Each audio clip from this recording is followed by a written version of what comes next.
the Johnson Wax Program with Fibber McGee and Molly.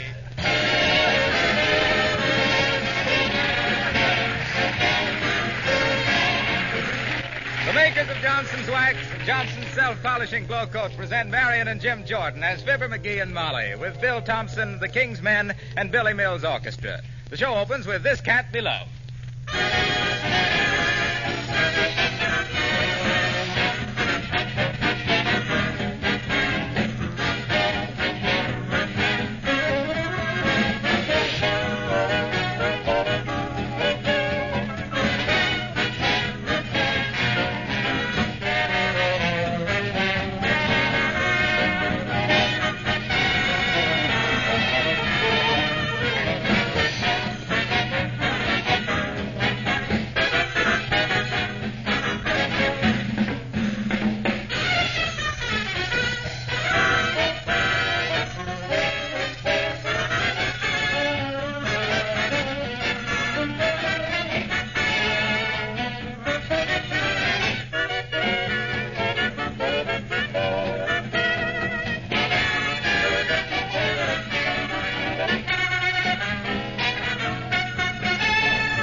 Today, folks, we enter 79 Wistful Vista right along with the master of the house. As he opens the front gate, we follow close behind. As he runs up the porch steps, so do we.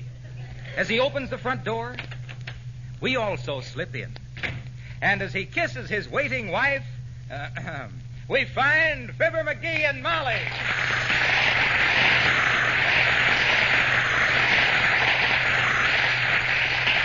Hi, Molly. Hello, dearie. What are you hiding behind your back? Let me see. Oh, nothing much. Just a few flowers.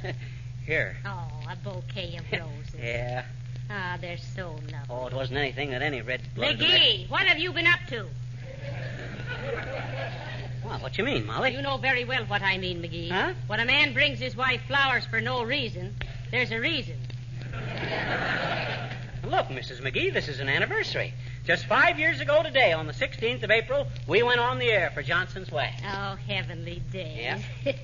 For the purposes of the script, imagine me forgetting that. Yes, sir, imagine us talking ourselves red in the network every Tuesday night for 5 years.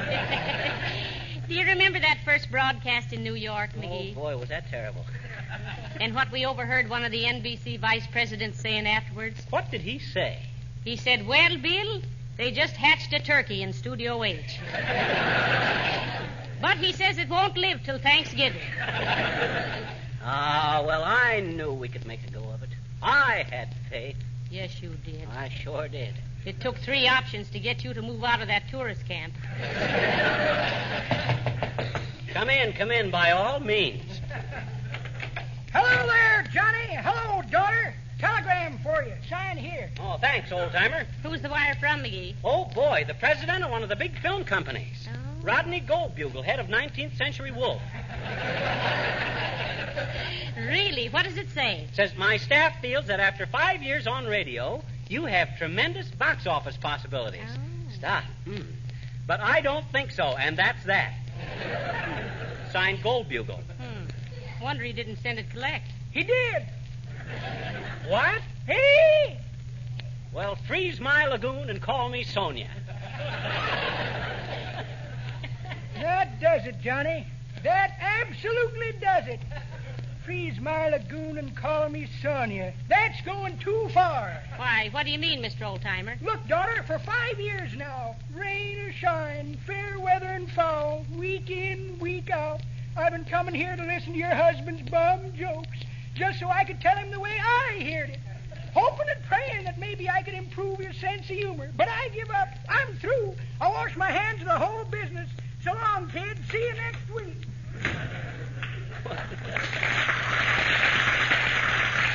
Boy, that old spindle shank, if he thinks for a minute... The way I heard it, one feller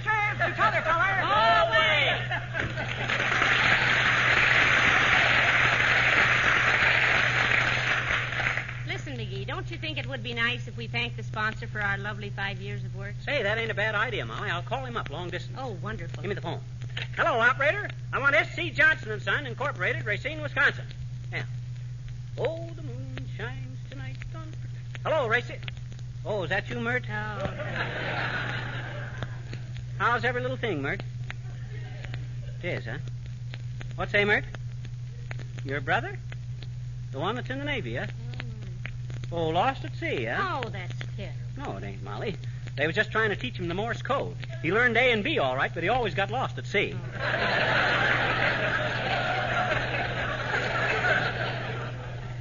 What say, Mert? Oh, they're closed up, huh? Oh, well, never mind. Racine will probably call us after this show. So long, Mert.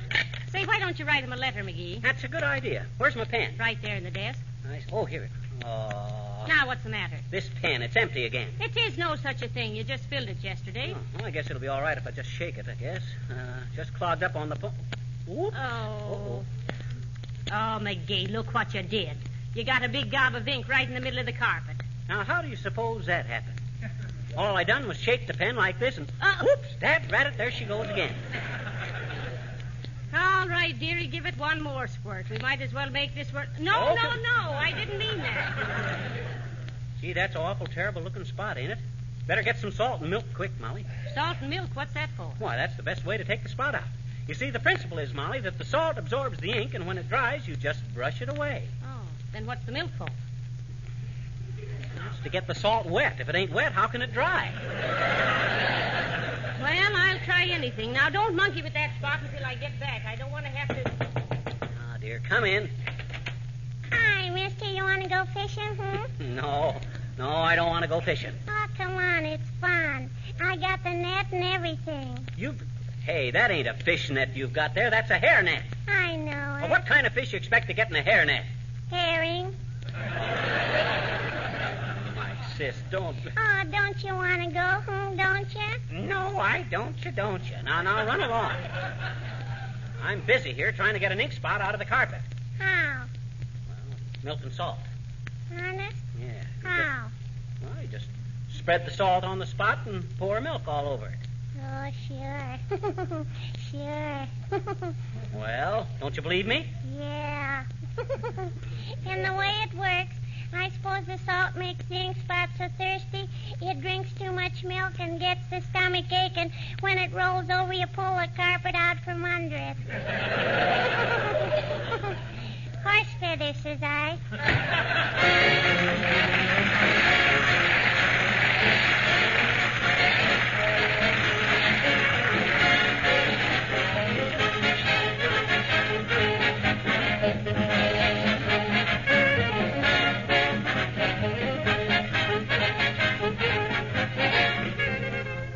Is April in your house a month of joy and sunshine, or are you living under gray clouds of the spring house cleaning bugaboo? You know, I've been in some homes where you could just feel that spring house cleaning coming on like the villain in an old-time melodrama. And yet in other homes it doesn't seem to cause much stir. Why? Well, I can give you one good answer. Chances are the housekeeper who takes the annual cleaning job in her stride uses the genuine wax method of housekeeping. She uses genuine Johnson's wax regularly throughout the year to protect her floors, furniture, and woodwork. Also her windowsills, lampshades, refrigerator, leather goods. The coat of Johnson's wax protects these surfaces, keeps them glowing with beauty, makes cleaning infinitely easier because dust, dirt, and smudgy fingerprints can't collect on a smooth waxed surface. The result, the properly waxed home is cleaner all year. Much labor is saved, and spring house cleaning is not a great worry. You can prove this to yourself by using genuine Johnson's wax regularly in your home.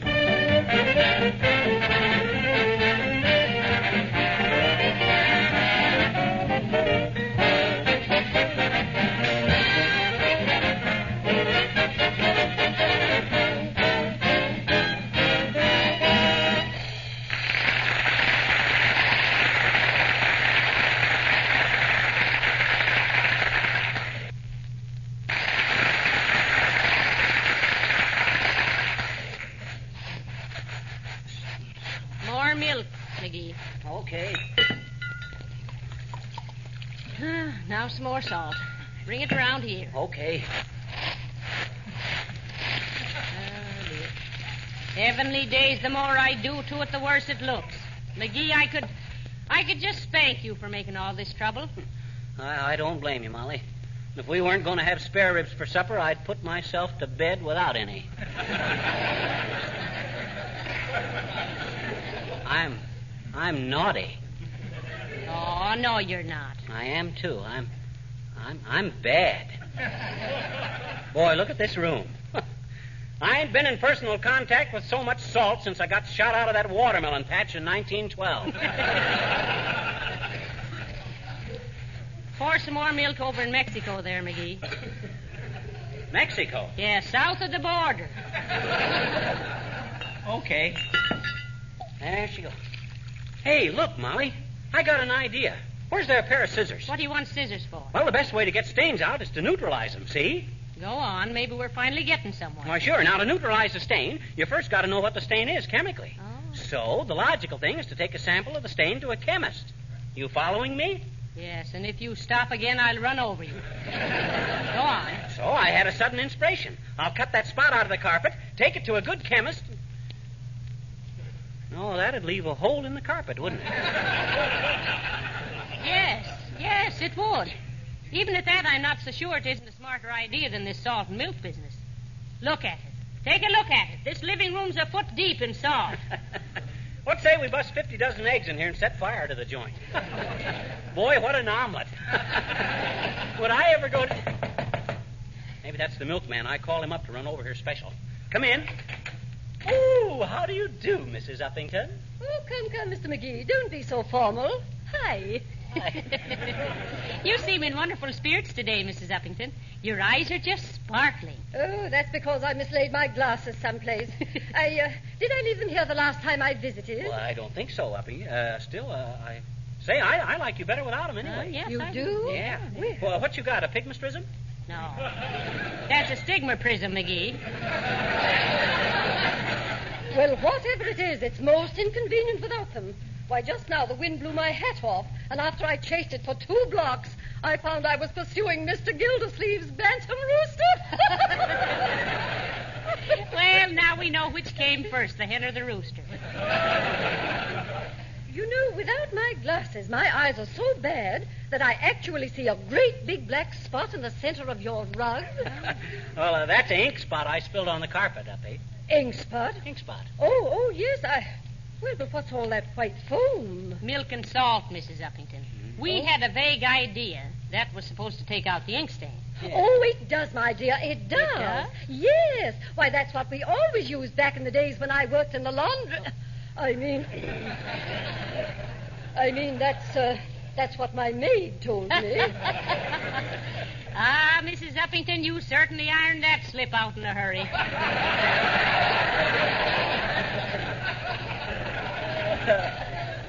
But don't worry, Uppy. Molly and I don't mind if we mingle with the mango minder. And it's more to your credit, Abigail, if you wiggled your way up the social ladder on your own hook. Hook and ladder Uppington, she was known as in them days. Now, please, Mr. McGee, really, it's all very well to joke, but remember, I'm not admitting anything. After all, I came from one of the oldest families in this state. Is that so? Yes. My father, the late Titus J. Bigglesworth, was the founder of Bigglesworth's Wet Wash. Oh, my goodness. Excuse me. I just remembered an appointment. Oh, my goodbye.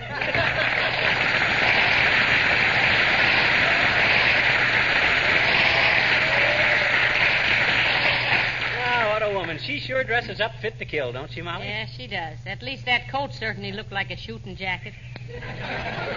But now this isn't getting this ink stain taken out, McGee. Are you sure salt and milk is the best way? Absolutely, and I think it's working, too. You can't see the stain, can you? Can't even see the carpet.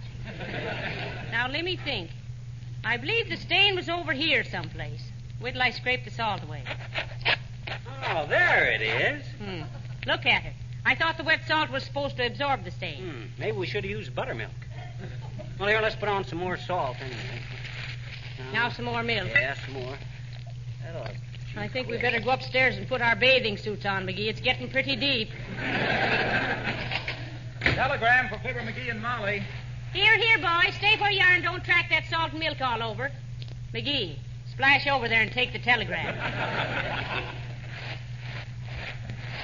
Where's the telegram, Bud? Well, I'm supposed to sing it to you, Mr. McGee. Dear, oh, dear. Okay, my epistolary Pagliacci. Let's have it. Why, sure.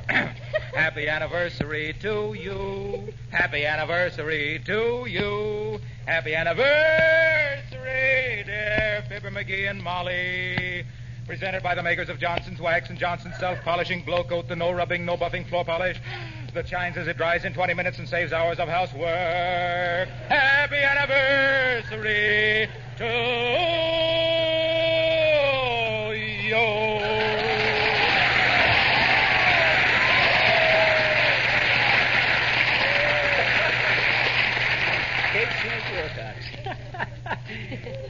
He could have left off that Chautauqua finish. That guy can squeeze himself in more places than a fat lady with a new girdle. Now, look, McGee, if we're going on with this milk and salt treatment, we're going to need more milk. We're down to the last 7 bottles. 7 bottles? Oh, I think we got enough on there now. All we got to do is let it dry now and then brush it off. Let it dry? This mess won't be dry before Labor Day. I'll answer it, Molly. I'll get it. Oh, heavenly day. Oh, dear.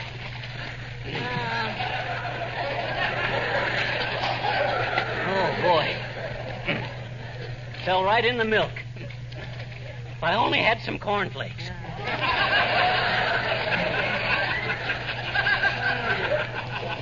Well, don't lay there. Get up out of it and answer the door. Okay. Ah, good day, my dear, and good day, the good humor man, isn't it? No, it ain't the good humor man, Boomer. That isn't a white suit, Mr. Boomer. He fell in the milk. Is that so? Yeah. Fell in the milk. Must be studying to be a human fly.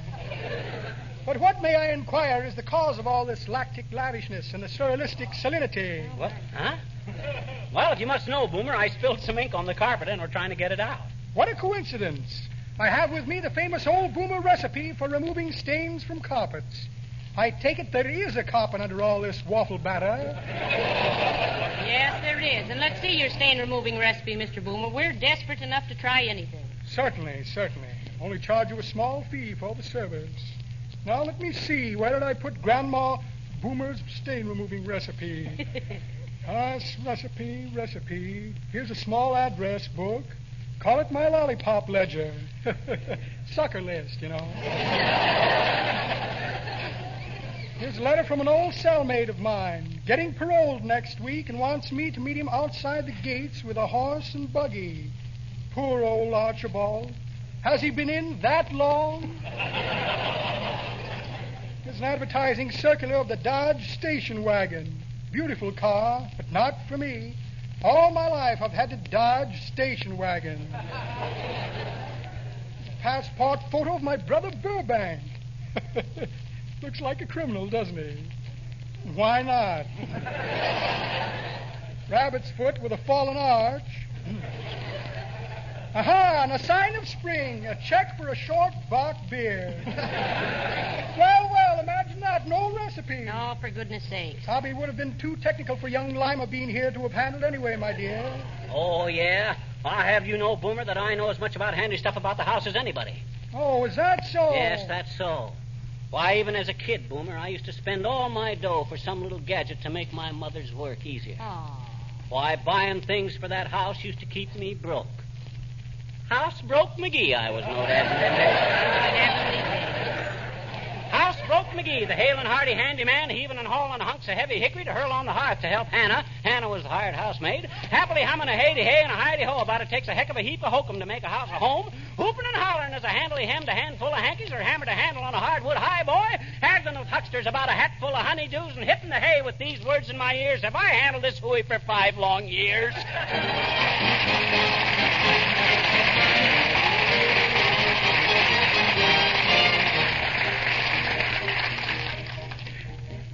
The King's Men sing Mad Dogs and Englishmen. In tropical climes there are certain times of day when all the citizens retire to tear their clothes off and perspire. It's one of those rules that the greatest fools obey. Because the sun is much too sultry, and one must avoid its ultraviolet ray. Pop-a-like-a-boo, pop-a-like-a-pop-a-like-a pop-a-like-a-boo. Dig-a-rig-a-dig-a-rig-a-dig-a-rig-a-doo. Dig-a-rig-a-dig-a-rig-a-dig-a-rig-a-doo. The natives grieve when the white men leave their huts. Because they're obviously definitely nuts. Ho, ho, ho. Mad dogs and Englishmen go out in the midday sun. The Japanese don't care to. The Chinese wouldn't dare to. The Hindus and Argentines sleep perfect from 12 till 1. But Englishmen detest a siesta. In the Philippines, there are lovely screens to protect you from the glare. In the Malay States, they have hats like plates which the Britishers won't wear. At 12 noon, the natives swoon and know where the work is done. But mad dogs and Englishmen go out in the midday sun. Mad dogs and Englishmen go out in the midday sun. The toughest Burmese bandit can never understand it. In Rangoon, the heat of noon is just what the natives shun. They put their scotch or rye down and lie down. In a jungle town where the sun beats down to the rage of man and beast, the English garb of the Englishman only gets a bit more creased. In Bengal, to move at all is seldom if ever done. But mad dogs and Englishmen go out in the midday sun. Mad dogs and Englishmen go out in the midday sun. The smallest Malay rabbit deplores his stupid habit. In Hong Kong, they strike a gong and fire off a noonday gun to reprimand each inmate who's inlaid. In the mangrove swamps where the pythons romp, there's peace from 12 till 2. Even caraboos lie around and snooze, for there's nothing else to do. In Bangkok, at 12 o'clock, they foam at the mouth and run. But mad dogs and Englishmen go out in the midday sun. In the midday sun. In the midday sun. In the midday. Out in the midday.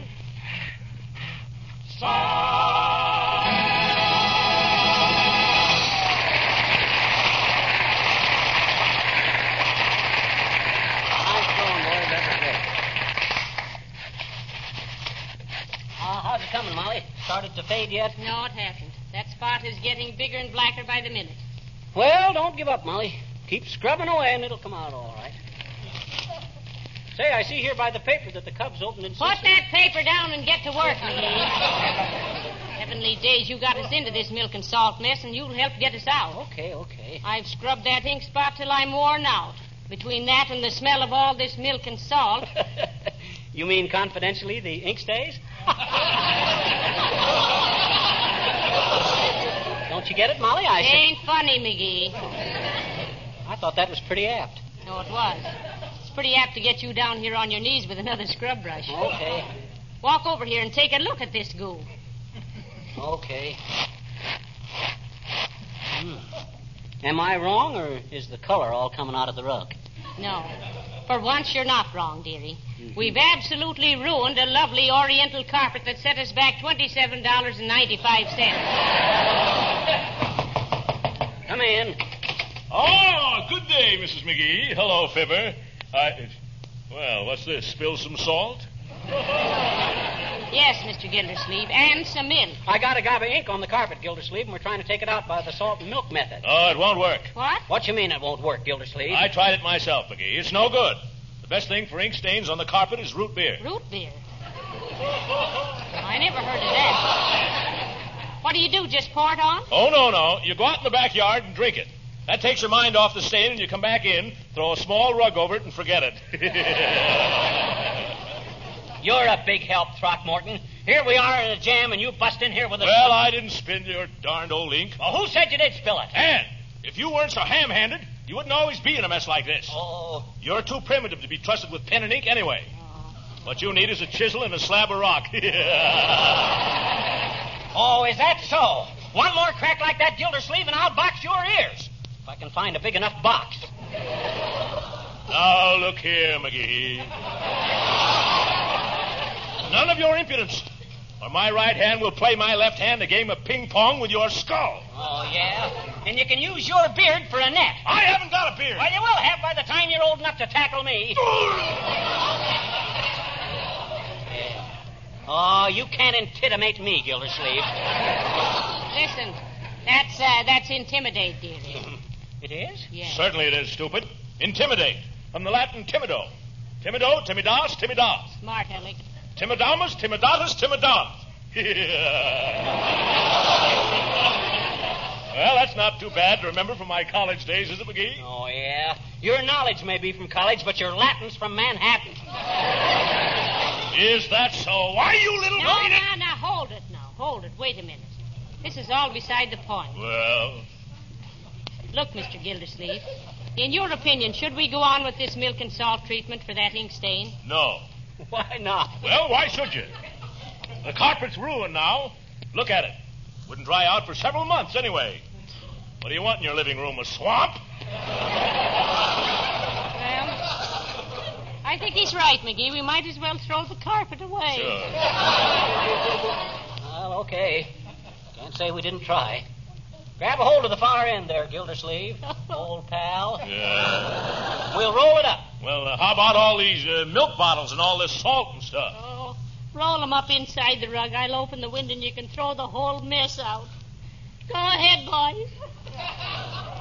You ready? Contact. Okay, Gildersleeve. Over this way. Here we go. I got it, McGee. Raise it up a little, McGee. There. That's it. Now heave it out. Well, thank you, Mr. Gildersleeve. And thank you, McGee, for ruining me carpet with your fine ideas. Look at that bare floor. Look at it. I am. Boy, have we been dumb. Why didn't I think of it before? Well, what's so funny? Won't that floor look beautiful with Johnson's wax on it? Heavenly days after 5 years.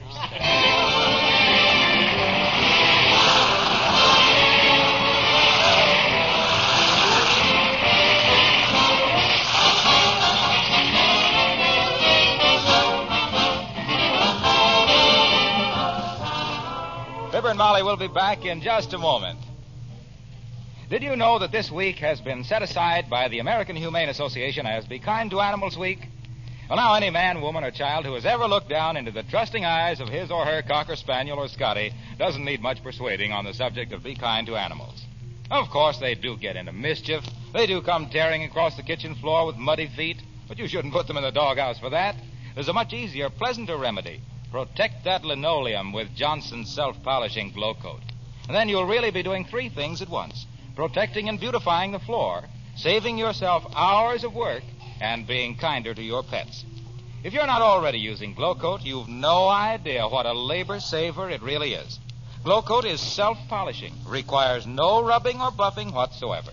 Just apply and let dry. In 20 minutes, your floor is shining with new beauty, its colors fresh and bright. Buy a can of Johnson's self-polishing Glow Coat from your dealer tomorrow.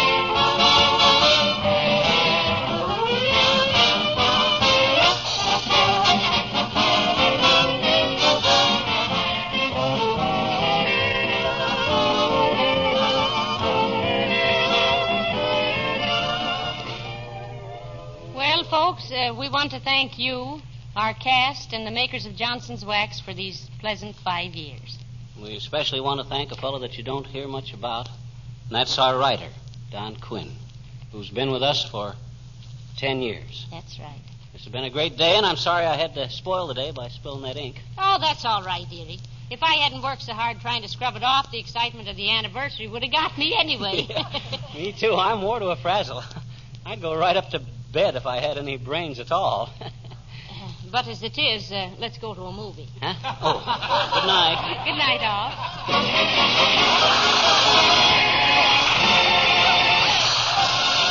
This is Harlow Wilcox, speaking for the makers of Johnson's Wax and Johnson's Self-Polishing Glow Coat, inviting you all to join us again next Tuesday night. Good night. This is the National Broadcasting Company.